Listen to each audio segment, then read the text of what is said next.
Names were live. Let's double check. I closed all my stuff. Whatever. Oh, we're live on Mixer. Thank God. Oof. That's bullshit because nothing's coming up on my screen. He says as it starts to load.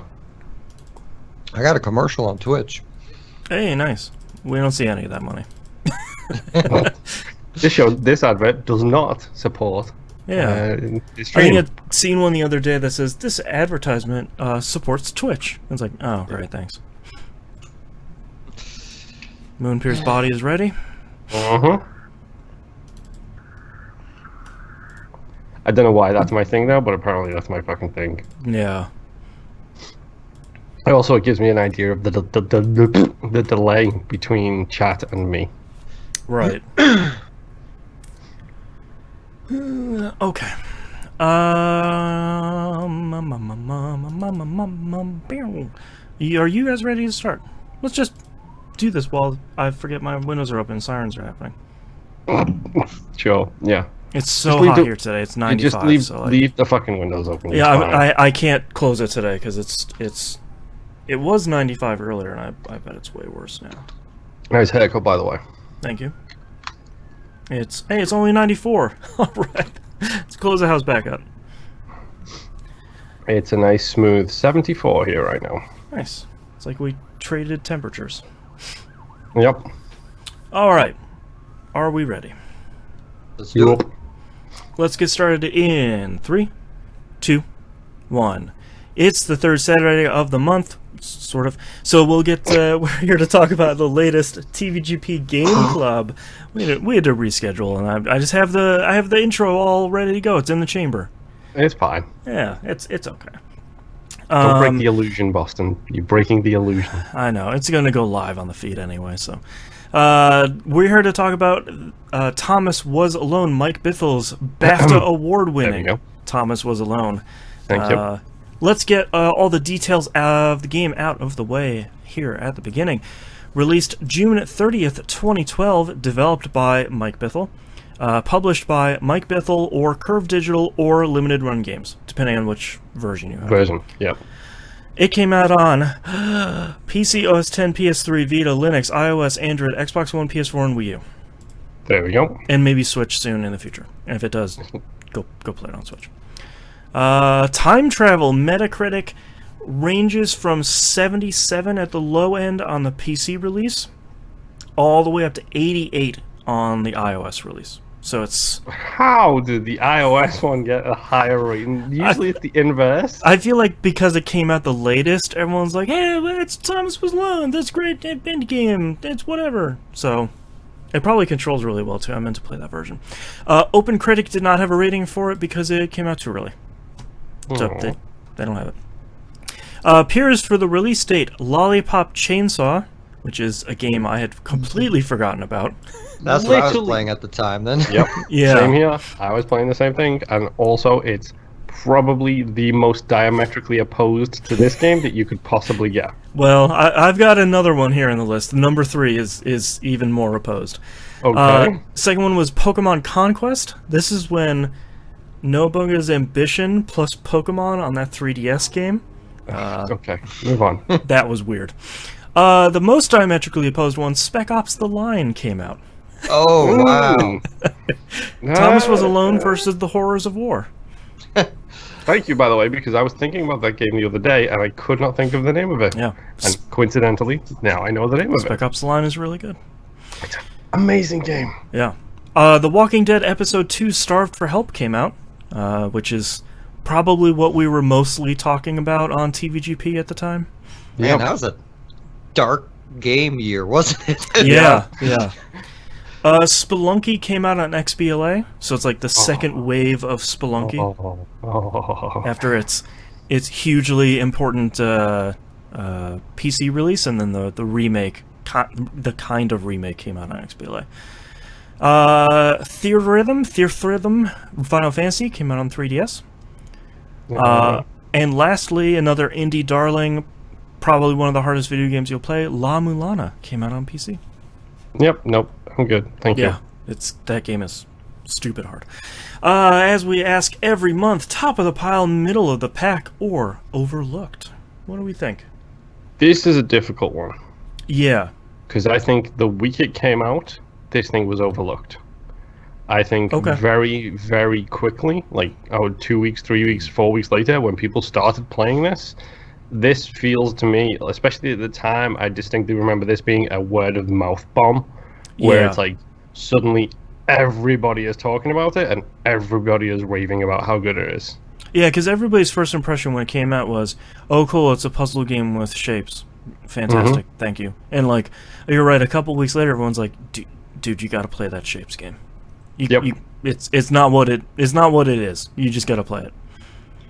I just had a really hard time placing this game in a timeline period. Like, Yeah. I didn't look it up while I was playing through it. And I was like, did this come out before or after the Stanley Parable? Like, Right. I know this was so critically well received, but I don't remember what year it came out. And, like, I had to look it up today. And it's like, oh, this actually came out way longer ago than I thought it did. Yeah. Yeah, and I think largely because it kept... every time there was a new platform out, like a year later, Thomas Was Alone would come out on it. So it's like, it's always kind of coming out on something. Yeah. Yeah. All right, let's break into what we liked and what we didn't like. Let me pull up my notes here. Who would like to go first about Thomas Was Alone? I can go first. Okay. Specifically, Danny Wallace. Yes, the narrator himself. I'm sorry. Okay, that was great. Well, so if you're watching the Twitch stream, I am Moonpier today. Aha. And Switch these guys around. Yep. There we go. Thank you, Jimbo Jangles. Thank you, Jimbo. Oops. Thank you very much. So Sorry, yes, Danny completely Wallace, distracted. What was the question? our narrator / everyone's favorite Assassin's Creed character to hate. Yes. I have an unjustified unlike of Danny Wallace. Right, okay, I remember, because you had talked about this with the Assassin's Creed relation. Right, with Assassin's Creed, we were like, hey man, I don't like Danny Wallace. Yes, and I'm not saying it's the right thing to do or whatever, but there's something about Danny Wallace that I don't like. It could be the things that he has allegedly done in the past. Nothing on the evil side, nothing on the current movement side, nothing on that side.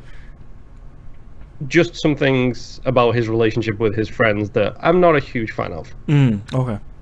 Well, the dude can read a story like nobody's business. Yeah. It's very much like Thomas Was Alone is what you get when you give a person who knows how to act this script. Like, it's the same in Assassin's Creed. Like, in Assassin's Creed, he nails the really snarky know-it-all. Yep. He absolutely nails it. Also, it helps the fact that he has a quick appearance in the movie Yes Man, because he wrote the book Yes Man. Interesting. Because he did do that for a solid year, said yes to everything. Okay. He did it because he has been part of a different social experiment, which was, if you were a fan of stupid stuff that two friends do, go check out Are You Dave Gorman, which was a book. It later became a comedy kind of miniseries, documentary kind of thing, about Danny Wallace and Dave Gorman having a bet about how many Dave Gormans there are in the world. Okay. And then promptly setting out to find and handshake every single Dave Gorman they possibly can. I should check this out. You should read that book. It's a hilariously stupid two friends in college go on a life-changing journey kind of thing. Right. He does such an amazing job in this of different, not necessarily different voices, but different tones, different shifts, different perspectives for all the different shapes and sizes and stuff like that. He has a very good vocal range, and I think this game is the game that allowed him to show that the most. Yeah. Like, out of curiosity, anybody have a favorite cube? That's Mine tough. is Claire. I have to go with, I think it's Claire. And even blue the one. lame. The big blue one who learns she can swim. Yeah, the superhero. Yes. That one is pretty great. It's either Claire or maybe Sarah, mostly because of how Danny Wallace voices Sarah, how she's like real high and mighty at the beginning, where it's like, I can double jump, like all of you back on the ground. And then she because you're getting close to the end of the game, she softens very quickly. Yeah, and she's like, oh, my fate isn't to be the hero, it's to support the hero. Right. I enjoyed Chris a lot just for how much of a jerk. Yes. Yeah. I love it. Like, Chris's cube has the best character arc, which is... This should tell you how great this game is, folks, because we're talking about cubes that move around a screen, and they have character arcs. Yeah, Like a series of rectangles. Yes, Chris starts as the biggest D-bag in the game, and it ends when like, he falls in love with the bouncy one. Yep. And like he goes through this entire arc, and it's like a really heartfelt moments for that rectangle to go through, and that's all because of Danny Wallace. Like literally, it's all because of him. Like I made a note for this game, which was this is essentially a puzzle platformer audiobook. Yeah, that's a good way of putting it. Like, I was going to say visual novel, but it doesn't feel right to call it a visual novel, whereas audiobook kind of sits in nicely because it's a short story, relatively compact, and, like, it's just read fantastically while you're making your way through these levels. Like, when I played it, I stopped if Danny was talking before I hit the portal at the end of the level. Yeah, like, you never want to go too far, too fast, because you don't want him to get interrupted. Mm-hmm. Yeah. I had a hard time with this game in the beginning. I feel like the first 3 chapters are not great, because a lot of them are like, here's your 3 shapes. You got the red, the orange, and the yellow, and you're kind of just stacking them on top of each other to get to portals, and like it's not super interesting. But once like 4.1 and 4.2 start, and it's sort of like, oh, okay, cool. Like we're starting to get some really cool puzzles here, and we're starting to get into a bunch of the meat of the story here. So I feel like that first hour was sort of like, okay, I'm sort of not getting the love for this quite yet. Mm-hmm. To me, I've been trying to think about how to talk respectfully about this game, because it is critically acclaimed and it is much beloved. Mm-hmm. But there is unfortunately, I have to be a little bit insulting to it. So they have a trailer, a joke trailer for a movie that's like a generic Oscar award-winning trailer, and they just have people saying like lead lady's name and movie catchphrase and like things like that throughout it. It's a comedy, and they just stuff it full of things that are really common to see in favorite movies that win the Oscars. Right. Mm-hmm. And I feel like this is that for video games to a degree, without that comedy aspect. Like it has that. No, it makes like perfect sense. Like it's like when you say the phrase. Yeah, sorry. Go ahead. It's simple gameplay. You're right. It's got, for the lack of a better phrase, it's got the Oscar bait kind of feel to it. Yeah. Like indie darling, music, characters, so on and so forth.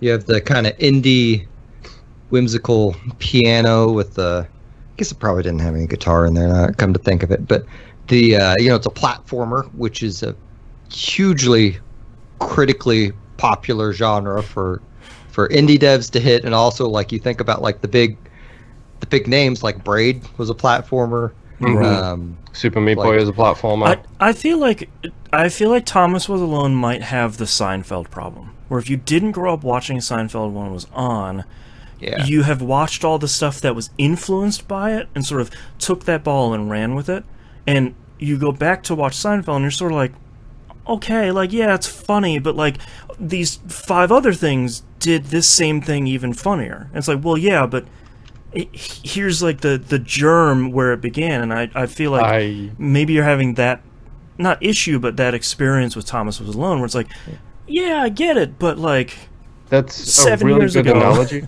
That's an amazing analogy, because I hate Seinfeld. Right. And I did not grow up with Seinfeld. Right.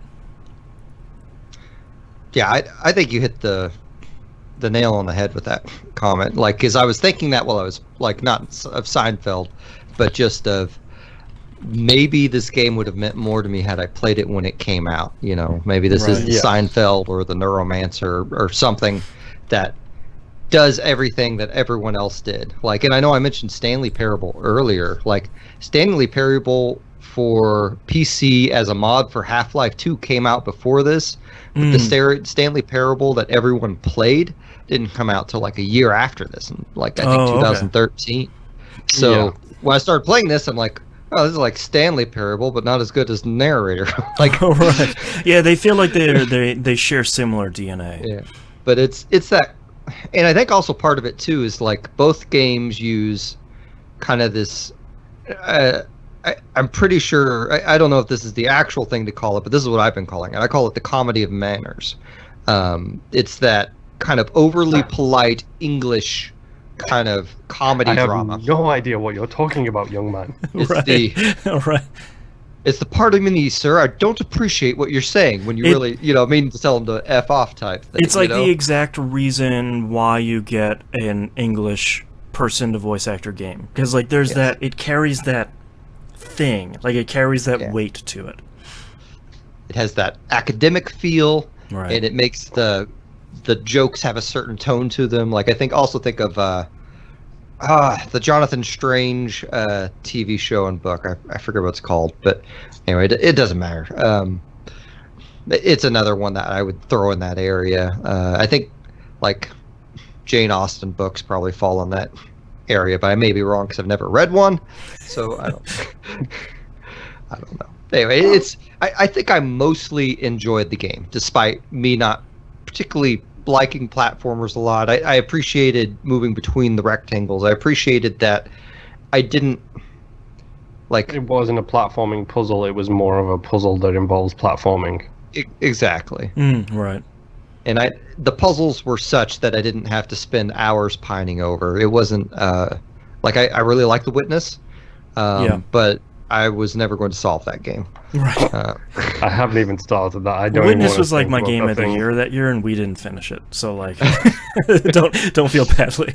Like, it's a cool and whatever game, but this was a nice game that I could solve the puzzles for, feel semi-clever for, and like it was really good at like the starting position of the blocks hinted at what you should do in the puzzle. Yes. Like almost through the whole game up until like I think one of the last levels I remember getting to, and it starts you off with like 4 blocks and where you're jumping through different colors to give them those attributes. And it starts you out with certain colors, and I found by changing everyone to 2 specific colors, it was a much easier level than whatever maybe they had intended for me to do. I'm not sure, but I felt like the game communicated with the player on what it wanted you to do really well. I think it's probably like my favorite thing about the game, honestly, which I think is a huge compliment. Yeah, on top of that, I think some of my favorite puzzles from the game were ones where there were a couple sort of in the back half of the game where it's just one big cube, and you have like 7 different characters all in the cube, and you can tell it's this almost this Rubik's Cube thing where it's like this person needs to push this button, and then someone on the lower right will worm around somewhere to do something. And I liked those like self-contained levels. They were less about the journey from top to bottom or left to right. They were more about here's this one screen that has this one puzzle you need to solve. I thought those were cool. Come on, Boston. The journey's about going right and up. Come on. That's right. Up and to the right. Yes. So I really enjoyed it with the main cubes, and then when it's, I mean, we're spoiling everything. Everyone knows that, spoiler right? territory. Yes. When they switched it for the last, I don't know what to call them, the last 10 scenes, the scene 9 or whatever it's called. I question how necessary that whole arc was. Like that one felt kind of like they had the one guy who was bad, but Gray was the seemed villain. bad to me at first, but Yeah. he wasn't really a villain that the characters fought. He was just a villain that the Doc Cloud or whatever it was grabbed at the end randomly. Yeah, the Pixel Cloud. Well, he was... So one of the things I think narratively that's really interesting about Thomas Was Alone is you have 2 storylines that are meeting in the middle. you have the narration part that you're playing, and then you have the text, the book excerpts and the interview excerpts that are happening at the beginning of chapters that are explaining what happened to the world after Thomas escaped the mainframe, and what happened when AI started fighting for rights with other sentient creatures. And I think that's really cool, but I sort of wish they helped tie those two together a little bit more on your first playthrough, at least. This, to me, this game feels, and I've said it a couple of times about a couple of games here and there, but this to me is a prime example of a game where the game was built, the mechanics were done, and the story was written around that. Now, it helps in this case the fact that the mechanics in the gameplay are relatively simple. They get a little bit wishy-washy and a little bit complicated at the end, but generally speaking, this feels like a similar kind of feeling to Braid. I've never played it, but from what I understand, that game was built basically from, like, mechanics-wise before anything else was really in. Like, they had... Can't believe you've never played Braid. I'm going to put that on our game club list here. Yes, I've never played Braid. Okay. I'm gonna, for everyone listening at home, on the Xbox. Gosh, I'm adding it to our list. Right, Braid. Braid came out right around the same time as Super Meat Boy, I believe, and I chose my one of the two. It was Meat Boy. We didn't have Game Pass back then. No, we couldn't did play not. everything. But you know, it feels like this story was written around the actual mechanics of the game. Right. It just so happens that, unlike when this normally happens, and it's a hot garbage of a story that just whatever kind of thing, this is probably one of my favorite stories in a game ever. Yeah. Because it perfectly suits the level design. It perfectly suits the progression, and like we talked about at the start, they give little shapes and colors a full character arc and personality and stuff like that, which is not reflected in the gameplay. And it's also, none of the characters themselves speak. It's all based on the narrator relaying the characters and how they feel in their relationships. And like it's executed so perfectly. And the one thing I will say about like Musin was talking about that last chapter where all of a sudden you've got the merging of abilities. Yeah. The narrative reason for that is a chef's kiss moment where it's like, okay, the original architects have sacrificed themselves so that their DNA essentially carries on through future generations of AI and tweaks them to allow them to progress further and eventually escape the actual system. Once Thomas got out to the internet. Yeah. So something I was really surprised about on the game, because I had always heard what everyone else did. Oh, it's a really well-written story about, rectangles. Yeah. And so what I was not expecting was, like, the art and animation in this game exists and is really good. Like, I was thinking this would just be an indie pixel thing, like VVVVVV or something like that. You know, that's 1001 Spikes, where it's just a cube jumping over some stuff. Yeah, like it's really rough looking and it would just be written well. I wasn't expecting as high of production value on the art and narration. I wasn't expecting the cubes to have any sort of animations to them. Well, and there's a lot of really great lighting, like when you're opening up passages that are above you, especially as you get closer and closer to the fountain, which looks really great. Like, there's a lot of great lighting coming through the environment. It's sort of like, this is more than the game really needed, but it really adds something to it. And the little diamonds you get, like those had light reflecting off of them that I thought was really cool, that your blocks could block.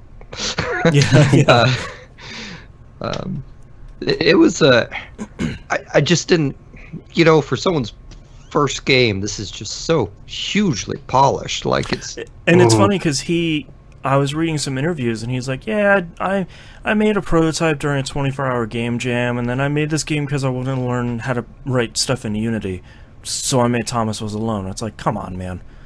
Yeah, this is too good. You can't just say, like, I just wanted to learn how to program Unity. So it makes it sound like you just pooped out like nothing, but you made an incredibly narrative incredibly great narrative game. Like, And not only did he program like, okay, let's make a platformer mechanic. We'll make a platformer mechanic where you press a button and you switch the thing you're controlling on screen.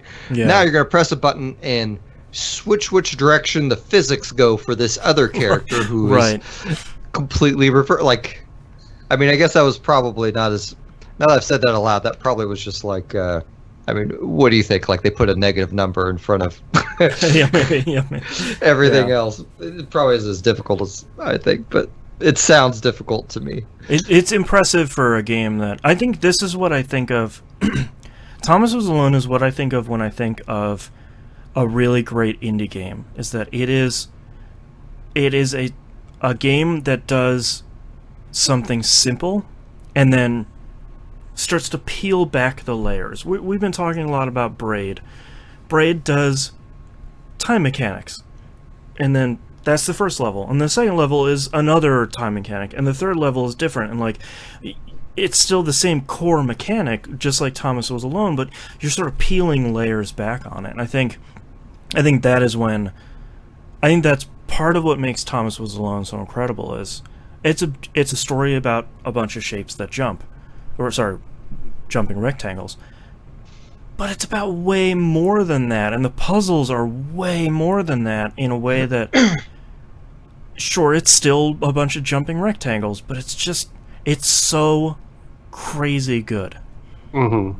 In a way that I still didn't expect, even after so many people, Moonpear, you included, talking so highly about this game. I still didn't, not that I didn't believe, I don't think I understood how good it was gonna be. Yeah. And honestly, like, I didn't even know this thing came from a game jam. Like, I'm super appreciative that thing exists now, because game jams have produced, some really jamming games. Hey-o. Like, you saying that made me look it up, and it's like, I did not realize that Goat Simulator was a game jam game. Yeah. Gods Will Be Watching was a games jam game. Super Hot was a games jam game. That's Snake right. Pass was a games jam game. Like, Yep. so many small little ideas. Celeste. Like Celeste, Surgeon Simulator, like Yep. game jams. Like, I didn't realize how interesting that snippet of an idea. See if it works, because it's the positive and the negative about the size of the video game industry. You take a company like EA, you give them one studio, or Microsoft, you give them one studio, you say make 6 prototypes, we see what sticks. Mm-hmm. That process takes 6 months to make 6 prototypes, different games, see what feels good to play. You take a game jam, you give a bunch of indie developers 48 hours, 24 hours, whatever it is, and look at some of the gold that's come out of it. And yeah, there's trash that's come out of it too, but Sure, but someone's making something. yeah, but these people who make these like game jams and then release something on it generally know when they've hit something positive. Right. And Thomas Was Alone is a really good example of that. That's an idea that probably came together really quick, but Well, the execution. His original idea for it was a pairing of, he wanted to make a game about friendship, and he wanted to see if you could make a game out of Oh Brother, Where Art Thou?, where all the brothers are tied together and they have to work together to solve their problems. So what if you put the two of those together, and that's Thomas Was Alone. Yep. Well, and just on the topic of game jams too, like so none of these games that we mentioned look anywhere near like they did after the game jam. Like they probably had a definitely not. barely functional level. There was probably little to no animation. Who knows if there was music in it? But like, game jams are one of the most positive things and like life-affirming things like I've ever been to in my life. And I went to one only knowing how to write music, not knowing how to make any games, and it was an amazing experience.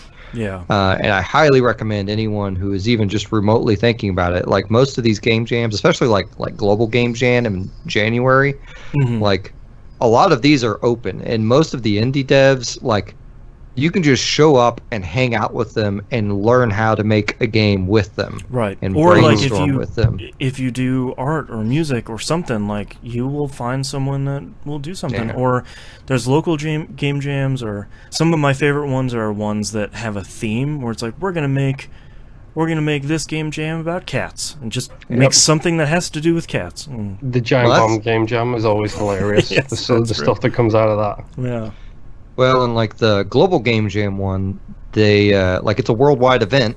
Mhm. They have hosts in like hundreds of cities around the world, Yeah. and it all works on a like you aren't allowed to post what the theme is until all the locations have started. And they will tell you a theme for that year. Like this last year, the theme was home. Like the year before, I think the theme was transmissions or something like that. And just the directions people go on that are pretty astounding. But I'm sorry, I'll quit hijacking our It's okay. podcast to talk about it. This is just to say, if you even remotely interested, you know, I know not every city is going to be the same with friendliness, but I would be surprised if you didn't have a local dev community if you lived in a decent sized city that was very supportive and very ready to get you going. And at the end of the day, even if you don't want to program, do art or music, everyone needs someone to play and test their games. That's true. And everyone at a game jam would love for you to come by and play it so they can watch you play it, see where you get stuck, see what Watch they you need to break it. improve on. Yeah. Yeah. I mean, like that's something that I've always heard. Like I've always had nothing but positive things. Like the video game industry can be a very dark, very negative space. Not just the companies running the games, not just the practices involving loot boxes, but also sometimes, generally speaking, video game fans can be horrendously terrible people occasionally. Sorry. Shout out goes to video game fans, wrestling fans, and anime fans for being the worst human beings of all time. The trifecta. Yes, I am one of all three, so that's great news for me. Someday I'm gonna snap.